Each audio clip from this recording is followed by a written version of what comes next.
What's up, my wizards? It's Dev, Mtg, and around these parts we like two things: mid-century modern architecture and design, and Magic the Gathering. Turns out we're going to talk about Magic because that's what you click for, and there's a bunch of Core Set 2020 spoilers today. Already did my exclusive preview video. Check that out if you haven't seen it. A lot of talk about Gorging Vulture. I'm proud of it, my little common exclusive preview buddy, but there's like 20 other cards to talk about, so let's get to that. It's kind of a cycle of cards that care about other copies of them in the graveyard or in play or whatever. Like we got to see Undead Servant, a reprint, along with Fairy Miscreant, also a reprint. There's also Pack Mastiff and Battalion Foot Soldier, and of all of these, I'm really kind of the most interested in Foot Soldier because we're going to have this, and we're going to have Legion Conquistador in the same format for at least a few months. Plus Growth Chamber Guardian too. You can just make a white-green deck with a bunch of creatures that go and fetch copies of themselves, which might actually be much better than it sounds. We also got to see a couple of cool uncommon equipments today, which you don't really get to say very often, but Ancestral Blade, for starters, is actually pretty cool. This is 2 mana, 1 and a white for an equipment. When it ETBs, create a 1/1 white soldier creature token, then attach Blade to it. Equipped creature gets +1/+1, and you can equip this for a mana to something else, or if your 1/1 guy dies or whatever. I actually think this is really good in limited, if nothing else, but in standard, it might go kind of well with cards like Danitha, which makes equipping this essentially free, and you get a body for your trouble. Kind of like that. Goes kind of good with Nahiri too, just anything in standard that wants to deal with equipments.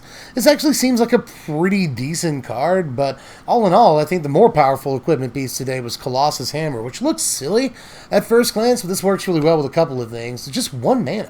It's a 1 mana artifact. It's an equipment. An equipped creature gets +10/+10 and loses flying. You equip this for 8 mana, but in the decks that play this, you equip this for essentially no mana whatsoever, because you're either going to play like Sigarda's Aid on turn 1, and then on turn 2, you go like Healer's Hawk, Hammer, lol. Like, yeah, Healer's Hawk will lose flying, but you'll still have an 11/11 lifelink guy on turn 2. That seems pretty decent at the very least. You can even go like Hawk on turn 1. Turn 2 go Sigarda's Aid, and then Colossus Hammer. Add instant speed if you wanted to even, so that seems pretty sweet. Swing 11 on turn 2 with lifelink, so that's dumb. But there's also Pure Steel Paladin, you know, just play this on turn 1, and by the time you get your Pure Steel Paladin down, just equip this to it for free, whatever, who cares? Like, that actually seems really, really nice. So I've got my eye on the Hammer. But starting with the nice stuff that we got to see over the last couple of days, there's Viv Ranger. This is a card that we got over the weekend. Haven't gotten a chance to talk about it yet. 4 mana, 1 and 3 green for a 4 loyalty planeswalker.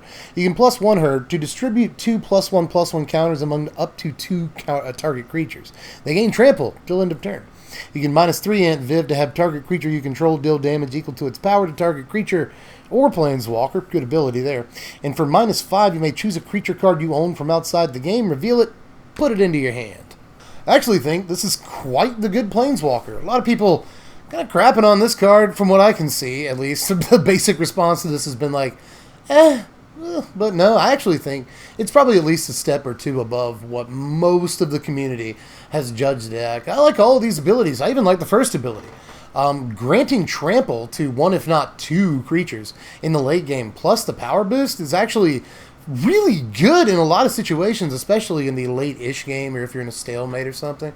I think there's a lot to like about that first ability, and just the trample on it is easy to dismiss, but it's actually pretty impactful. So not a bad ability if all you're doing is +1ing your Viv, or the turn she comes into play, you +1 her. Can actually mean an awful lot if you've been able to establish a pretty decent board up to then, which shouldn't be too hard in a mono green deck, which is probably where she's going to see the most play. 3 green is not entirely restrictive. There are 3 color decks that play Goblin Chain Whirler in standard right now, so do keep that in mind. 3 green isn't as restrictive as it sounds, but it's still enough of a restriction. This is probably a purely monocolored card, but that's okay, because all 3 of the abilities, again, really good. That second ability can take out a creature or a planeswalker, which is really nice. I like these Sucker Punch abilities that they're doing a lot in green nowadays, rather than just traditional fight abilities. This is just a kick them in the stones kind of ability they don't get to hit back on, and those are always really good. If this is just a 4 mana removal spell at sorcery speed, that's a pretty decent floor in and of itself. The problem with the first couple of abilities is that you have to have other creatures on the board for this to be good at all, And usually I don't like planeswalkers that have to play either from behind or at parity. You know, this is really bad from behind. You don't want that. You really have to either be ahead or, again, at parity for this planeswalker to be really good. But if you are, it's a great planeswalker. It's just like Domri, you know, the 3-mana Domri, that has to have creatures. It doesn't play well from behind, and yet it still sees a fair amount of play in the standard because it does a lot of really good things, and this is just like that card in a lot of ways. But I haven't even talked about the -5 yet, which you can do the turn after you play it, or 2 turns after you play it if you want to keep it around to maybe do it again. But I think this ability is actually really, really good. I do. Just drawing a card from your sideboard in competitive Magic is really, really good, and obviously this makes you want to have like a toolboxy kind of sideboard. You play a lot of one-of creatures, you go get whatever you need for any given situation, and even though Viv can't come down and immediately do that, like a Karn can, for instance, this does just do it the turn after it enters play, so that's still pretty good. You can't count on it the turn it comes down or anything, but you can still kind of count on it so you can still make a lot of your sideboard slots. Just one of very specific creatures for specific situations. I like the ability to do that with artifacts vis-a-vis Karn in Standard right now, and I think the idea of doing that with creatures with Aunt Viv is going to be really nice too. So I just like everything that this card does. In a way, it's card advantage if it survives for at least a turn. It's really good in stalemates, and it's a removal piece. So it just does a lot of stuff you'd want to do, and even if it doesn't play well from behind, I kind of don't think that's enough to keep it from seeing some amount of play at some point in its standard lifespan. But let's check out this ridiculous Hydra commander right here. Gargas, Vicious Warden. This is 6 mana, 3 and 3 green. A lot of 3 green today. For an 8/7 legendary Hydra with Vigilance. Hydra spells you cast cost 4 less to cast. Whenever a creature you control becomes target of a spell, Gargas, Vicious Warden, fights up to 1 target creature you don't control. First of all, just pause to appreciate a 6 mana, 8/7 Vigilance. It's not bad right there, but Hydra spells cast costing you 4 less to cast. It's just insane. This does work the way you want it to with X spells and such, just to go ahead and point that out. Like, let's say you're casting a Hydroid Krasis. Well, this goes ahead and puts a 4/4 Hydroid Krasis into play for your 2 mana. So that's quite good. Also works really well with like Genesis Hydra and other formats. That's a good Hydra to combine this with. But there's plenty of good Hydras, like even Ulvenwald Hydra. This just makes a 2 mana Hydra that goes and gets whatever land that you want. So that seems very good too. There's just a lot of awesome Hydras to combine this with in Commander at the very least. But even in other formats, it doesn't seem so bad. Like, note that that last line of text is not whenever a spell targets a Hydra you control. It's whenever a spell targets a creature you control. And by the way, it's whenever a spell, not a spell your opponent controls. So pump spells and protection spells and whatnot will proc this and make it fight something. And if you can get just 1 fight trigger off of it, it seems like a really good card. So I actually wouldn't put it past seeing play in just regular old standard decks that like only run Hydroid Krasis and a bunch of other creatures. I love that last ability so much. If they ever want to hit one of your things with a removal spell, this thing's just like, nah, dude, you want to target my guys? You'll fight me then. If you're going to target my dude, you fight me then. I think that's really, really nice. It is a bit of an investment, and the color requirement is fairly intensive, but like Nissa Who Shakes the World decks might actually want a one of this in certain situations. Maybe it's out of the sideboard, but I could see a world where that's a possibility. It's a really neat card that might have some competitive applications, if nothing else, but at least is a really cool commander if it's not going to see standard play. But we're going to finish off the Cavalier cycle here with Cavalier of Squall. 5 mana, 2 and 3 blue for a 5/5 flying elemental knight. And when it enters the battlefield, you draw 3 cards, then put 2 cards from your hand on the top of your library, like a brainstorm. And when Cavalier of Squall dies, shuffle it into your library, then scry 2. This might be the best of all of the Cavaliers. You know, the ability to just shuffle it back into your library, scry 2, so you might actually find it again. Just by doing that, that's kind of neat. Really interesting alongside like cards like Kefnet, for instance. You play Kefnet on 4, this on 5, suddenly you got a couple of really resilient creatures that are very difficult to deal with. So I like that about this. And of course, I like to brainstorm on a stick too. You know, how many times have I told you that I liked Riverwise Augur? A few! More than 3, actually. It's kind of a pet card of mine over the last couple of years, and it's about to rotate out, but hey, we got a way better Riverwise Augur. Just Again, Brainstorm on a stick seems good, but I guess counter-argument to that is how much play did Riverwise Augur see? 0. You probably had to read that card when I put it up on screen. It's just, I'm not really sure how amazing the card is, especially when compared with other 5-drops in the format, especially other blue 5-drops you could be playing. One of them starts with T and ends in Eferi, so I'm just not entirely sure how much play a lot of these Cavaliers see, much less this one. Just really good sort of card advantage and card selection when it is played, although do note, Narset really hurts a card like this. And Narset's played in a bunch of decks. Just a whole lot of decks. But I guess you shouldn't use the argument Narset exists to say that cards that draw you cards are bad. Like, even if Narset does exist, you can't draw extra cards off of this. You still have a 5/5 flyer that's really difficult to kill forever. So, a lot of good stuff about Cavalier. It's hard to deny. This might be the best in the cycle. Here's another creature I'm super excited for, though. This is Embodiment of Agonies. I talked a little bit about this in my preview video earlier, but I didn't really expand on it too much, and I'd like to do that here. 3 mana, 1 and 2 black for a 0/0 demon with flying and death touch, and it enters the battlefield with a +1/+1 counter on it for each different mana cost among non-land cards in your graveyard, and the card makes clear that we're not talking about CMC here, we're talking about mana costs, so 2 black is different than 1 a black and a black. I like this, like, a lot. Even on turn 3 in Standard some of the time, if you're able to go turn 1 Stitcher Supplier, turn 1 Wall, or turn 2 Wall of Lost Thoughts, or Glow Spore Shaman, for instance, if you've got enough creatures in your Undergrowth deck, then this can come down as at least a 3/3 on turn 3 fairly easily. And we just saw, again, this goes really well with my exclusive preview, Gorging Vultures. Almost forgot the name of the card. But it goes really well with Gorging Vulture, too. Maybe it doesn't go on curve with it or anything, but cards do play well in the same deck, to say the least. And there's a bunch of cards that this could go really well with in Standard right now. Not only is this nice with the entire Undergrowth suite, but note how well it goes with green-black cards in general. You know, that deck has a bunch of different things at different casting costs. Like, it's got Molder Hulk at like 7 mana. It's got Fine Finality at, I think it's 8 mana in total. So that deck plays a lot of different casting costs, and that just benefits a card like this. It's an amazing top deck.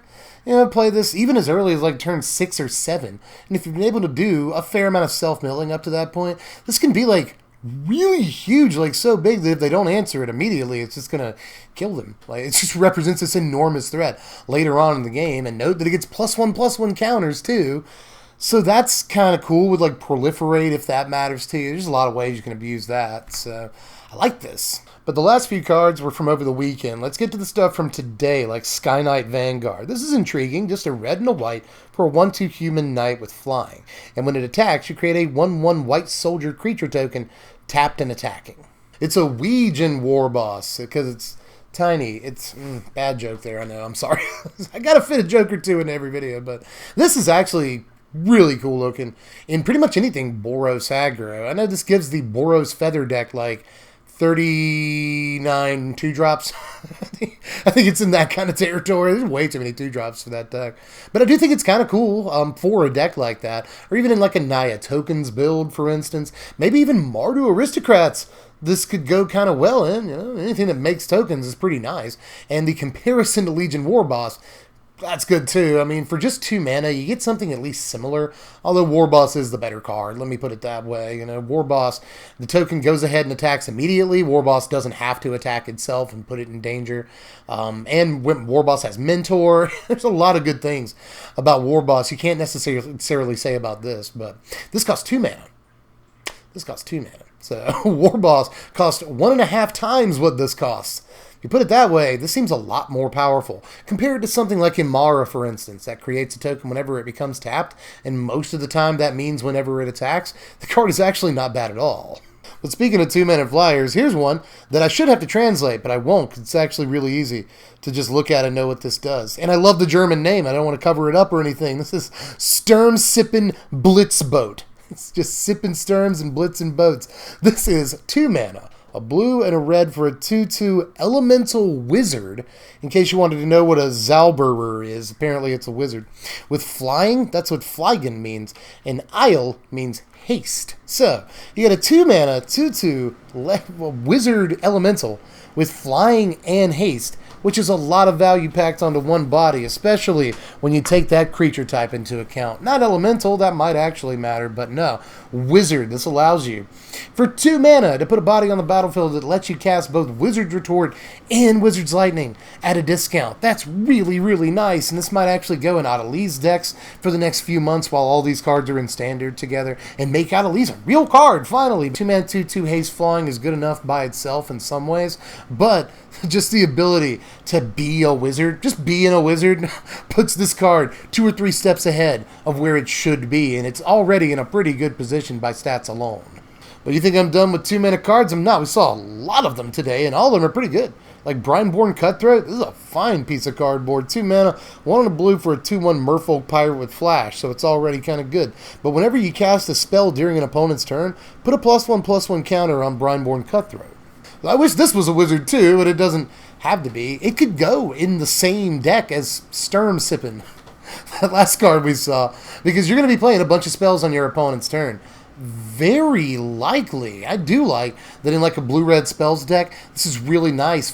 With cards like Opt, obviously, I mean, you're going to play Opt and Chart, of course, and put counters on this. That's going to be nice, but on your opponent's turn, you're going to be Opting, you're going to be Lightning Striking, you're going to be Shocking, Wizard's Lightning and stuff like that too, so this can get huge on your opponent's turn or at the end of their turn if you've got a lot of mana to do stuff like that. You're going to play Cutthroat and then play a Wizard's Lightning on one of their guys, go ahead and Opt or something. If you've got the whole 4 mana it requires to do that, suddenly you untap on the next turn with a 4/3 that they didn't see coming. So this card is actually really, really good and could be, in some ways, a finisher, an actual win condition for like a weird sort of tempo control deck, you know, more control than tempo usually is, less aggro than tempo usually is. I imagine if a control deck can get this down and actually protect it the way that it wants to, this thing can get huge over the course of the game when you're casting your counter spells and your removal spells and stuff. I really like the design on this card. I don't know if you can tell, but I'm actually really stupid hyped for this thing. Here's another 2-mana card, though. Here's Tails In, 2 mana, 1 and blue for an instant. Counter target activated ability, triggered ability, or legendary spell, which is the important part of the card, in case you didn't catch it. This will just counter all the Planeswalkers. Counter all of the Planeswalkers. And it'll counter all the legendary creatures, obviously, and there's actually kind of a lot of them in Standard right now. Plus it counters sagas like History of Benalia and everything on up from that, the Eldritch Reborn, blah blah. So lots of legendary stuff that this can counter for you in Standard right now, even if it doesn't really do anything with the other 2 abilities, but sometimes it will. It's a counter trigger on a Blast Zone or a Search for Esconta or a Planeswalker trigger if they've already resolved a Planeswalker, or Planeswalker ability rather, excuse me. There's just a lot of play on this card, and although I don't know that it's main deckable, it is definitely sideboardable, as at least a 2 of in a lot of decks, giving, you know, Esper decks a chance to have a really good mirror tool, which is not like they don't already have a few, but giving them another good tool for the mirror. It's always a nice thing to be able to do. Plus, again, in Esper sideboards, this will have like ancillary play against a bunch of decks that play Planeswalkers that aren't Esper, so I really like a lot about this card, and even though it doesn't look like a huge spread of options at first glance, this actually kind of does it all. There's also brought back another 2-mana spell. I told you, they're everywhere. This is an instant. Choose up to 2 target permanent cards in your graveyard that were put there from the battlefield this turn. Return them to the battlefield tapped. What are you thinking? Absolutely bananas. Absolutely bananas. Like, first of all, Lotus Field. Whoops. Go ahead and float 2 white mana. Play your Lotus Field. Get rid of those planes. Sacrifice them to the field. And just play this. Whoop, whoop. That is mono white ramp. There's lots of other stuff like Priest of Forgotten Gods. This works really well with. Sacrifice 2 creatures, get them right back. Works really nicely with sagas. Again, with that, just mentioned History of Benalia a second ago. Imagine a turn where History of Benalia cashes out. You just cast this and get Benalia and like a creature back or something from your graveyard that died in combat or something, you know, like if they killed your Benalish Marshal. Imagine what a blowout it is to get both of them back for just 2 mana and a card. Like, that's so good. It's fantastic. But obviously it goes well in all manner of ridiculous combo decks. And there's a ton of people that are wanting to break this day one. Plenty of minds working together on exactly what this card does. But even if all the card actually does is get you value and not some stupid, crazy wombo combo, then it's still a really, really good card, and there's plenty of ways to abuse it. If a Planeswalker dies or just naturally dies to loyalty loss after you ultimate it or negative ability it or something like that, you just get it right back for the cost of 2 mana. Like, there's so many good things. You sacrifice a Blast Zone or a Field of Ruin. In other formats, sacrifice like a Wasteland, blow up one of their things, get your Wastelands back. Like, Lord. Fetch lands, by the way, while we're talking about lands that pop for a thing, fetch lands, get those back after you pop them on the same turn. Yeah, man. There's just so many crazy things you can do with this card. Again, apart from crazy combos, which I'm sure there's a million of, but just in terms of generating value for you in like little interactions, there's a thousand, like, right, just super self-evident right there in front of you that you can pull off with this card. But even if you're just in like mono white and you're running creatures through that are going to die in combat or something, it's a fine card in that situation too, to effectively draw 2 cards in a way.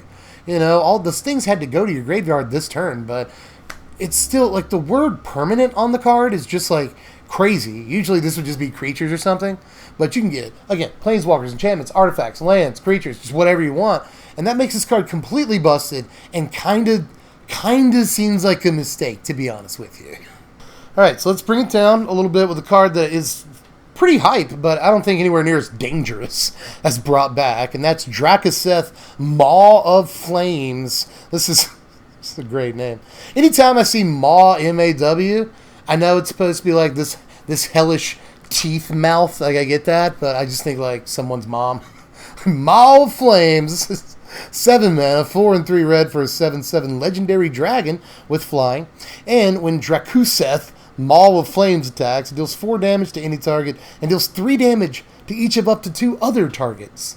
So you get some damage, and you get some damage, and you get a lot of targets. You deal up to 17 damage on one attack. But do note that you have to target other stuff. Like, you can't just target the same thing 3 times with this ability. You do have to target other things. But still, just like dealing 4 to that guy, 3 to that guy, hitting you in the face for 3. By the way, I'm also attacking with 7-power guy. Oh, that seems really good. And we need cool reanimatable creatures for Blood and Bones, or Bones for Blood. No, it's Blood for Bones. Always get B&B. Always get it mixed up. It's maybe the card I'm most excited about brewing with, but I still don't know its name. I'm bad about that. But anyway, seems good to reanimate with said card. And it just seems good in general. Like, 7 mana is too much, probably, but I guess there's still 3 mana Sarkhan in the format for at least the next few months until M19 rotates in the fall. So this effectively costs 5 mana if you have, 3 mana Sarkhan out, so that seems a little more realistic at the very least, but as a creature that costs way too much, has to wait a turn for attack to actually do anything, it doesn't look super competitive playable, but I, for one, am excited about another big dragon. Mono Red Dragons is a deck that I've built for like the last 3 seasons in a row, and honestly, it's a little sparse on content right now. This is a great addition to that would-be deck. And yeah, let's face it, I say would-be because Mono Red Dragons will never be a deck in the standard, but a girl can dream. Anyway, let's look at a much better red creature. Like, way better. This is Thunder Can Awakener right here. This is the newest card of the day as I record this. 2 mana, 1 and a red for a 1/2 Elemental Shaman with haste. And whenever it attacks, you choose target elemental creature card in your graveyard with toughness less than Awakener's toughness. Return that card to the battlefield tapped and attacking. Sacrifice it at the beginning of the next end step. Well, when I first read this, I was like, dubious, because, first of all, yeah, you can cast pump spells on it, make it a little bit bigger, that way you can get slightly bigger elementals with it.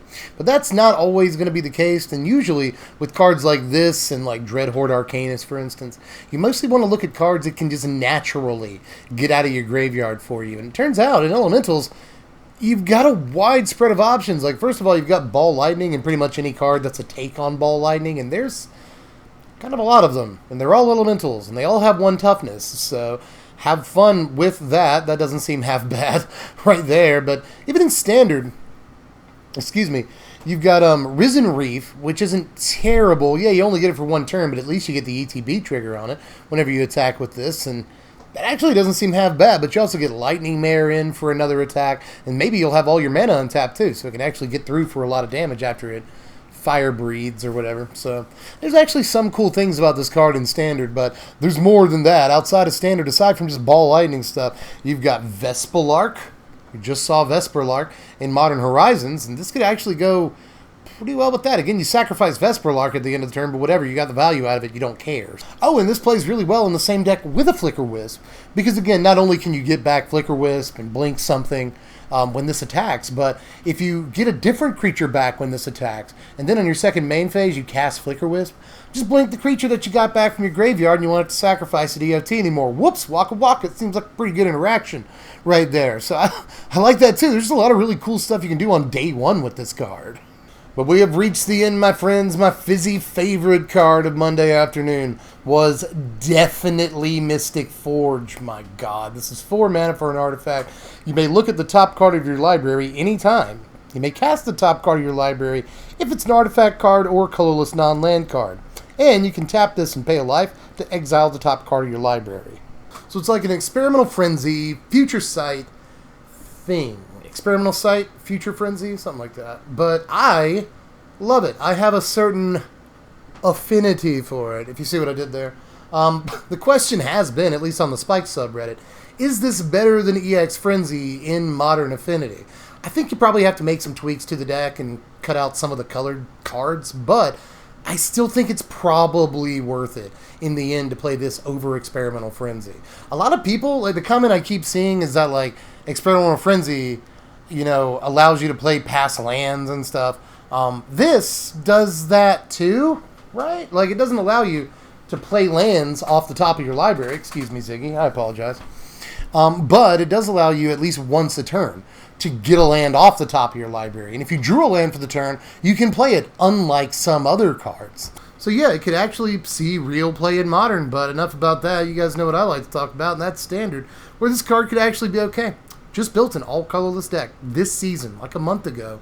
And even though, yeah, that deck could use better cards at certain mana costs, I submit that we've already seen a few decent new artifacts for that deck in this set alone, this being one of them. This slots into the 4-drop slot really easily in that deck, and just let you cast spells like crazy. It's probably better than something like Bolus's Citadel for that kind of purpose. If you need a card advantage machine, this is just brilliant in a deck like that. And it doesn't have to just be artifacts. In Standard, we have Ugin at 6 mana. We have Ugin's Conjurant at X mana. Both of those are colorless too. So there's a lot of juice for this card, even in a format like Standard right now. And it might be one of like the top 3 cards I'm most excited to brew with from this set. But that's all we got for Monday, y'all, and over the weekend a little bit. This is a really impactful couple of days for spoilers, and this set just looks better and better every day. Like, I'm not trying to talk it up or anything. This just is a ridiculous-looking core set, and I think it's surpassed the expectations of most players for a core set. So there's just no denying that almost every card we see, you can take an angle on. I'm not sure if all these cards are going to end up seeing play in competitive formats, but nearly all of them you can take some angle or another on, and it feels like a good 40% of the set so far is brewable, like seriously brewable. So big fan of this set so far. Just let me know how you feel about this set and all the stuff from today too, down there in the comments section. If I missed any interactions or anything, let the whole world know down there. Sound off. I read your comments, so do some other people, I'm sure. But aside from that, go ahead, hit like on your way out while you're hitting the light switch. Hit the subscribe button if you haven't done it yet. Hit the bell for the notifications. Check out the Patreon if you want to support content like this and get some nice freebies. And if you want to, go ahead and pre-order anything from this set, singles or sealed product, whatever you like. Just go to TCG Player, tell them your boy Dev sent you. They'll let you right in. They'll take that velvet rope, they'll pull it up for you, and you'll just waltz right in the door. But anyway, pretty sure that is finally all for now. So, I will catch you cats later. I'm Dev, and this is Ziggy here, lumbering off into the wilderness from SBMTG. Thanks for watching, my wizards. You are shedding. You are shedding like crazy, big bub. Anyway, like I said, I'm done. So spread love and be kind, why don't you? Do it.